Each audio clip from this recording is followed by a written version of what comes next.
அடுத்து நம்ம பார்க்க போறது 2011 ஆல் நியூ ஃபியஸ்டா 3 ஓனர் கண்டிஷனுக்கு top and variant. AC posting power central வந்துரும், ஏபிஎஸ் வந்துரும், ஏர் பேக் வந்துரும், க்ரூஸ் கண்ட்ரோல் வந்துரும், எக்கோ ஸ்போர்ட்டோட சேம் இன்ஜின் வந்துரும். டீசல் வண்டி 2011 3 ஓனர் கண்டிஷன்ல இருக்கு.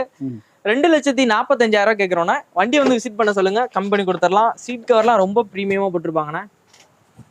டாப் அண்ட் மாடல் வண்டி, எக்கோ ஸ்போர்ட்டோட சேம் இன்ஜின் வந்துரும். பெர்ஃபார்மன்ஸ்லாம் சூப்பரா இருக்கும். 18+ மைலேஜ் தரும். லோன் கிடைக்காதுண்ணா இந்த வண்டிக்கு. ஆமா, லோக்கல் ஃபைனான்ஸ்ல வேணா ஒரு ரூபா டு 1 hour ட்ரை பண்ணி வாங்கி தரலாண்ணா. ஒரு 2,30,000 ஃபைனலா கொடுத்துடலாண்ணா. ஓகே, வண்டி அடிப்படாத வண்டி, நல்லா இருக்கும். வண்டி வந்தாங்கன்னா மெக்கானிக் செக் பண்ணி கொடுத்துடலாம். நல்ல குவாலிட்டியான வண்டிண்ணா. ஓகே, 2,45,000. ஆமா, ஒரு 2,30,000 கொடுத்துடலாண்ணா. ஓகே, நல்ல குவாலிட்டியான வண்டி இருக்கும். டீசல்ல மைலேஜ் டீசல் 18+ மைலேஜ் தரும். எக்கோ ஸ்போர்ட்ல வர சேம் இன்ஜின் தான். ஓகே, ரொம்ப பிரீமியமா இருக்கும். இந்த செடான் டைப்னால ஒரு 100 தொடும்போதே ஒரு மாதிரி மிதக்கிற மாதிரி வந்துரும். உங்களுக்கு நல்லா இருக்கும் வண்டி. ஆமா.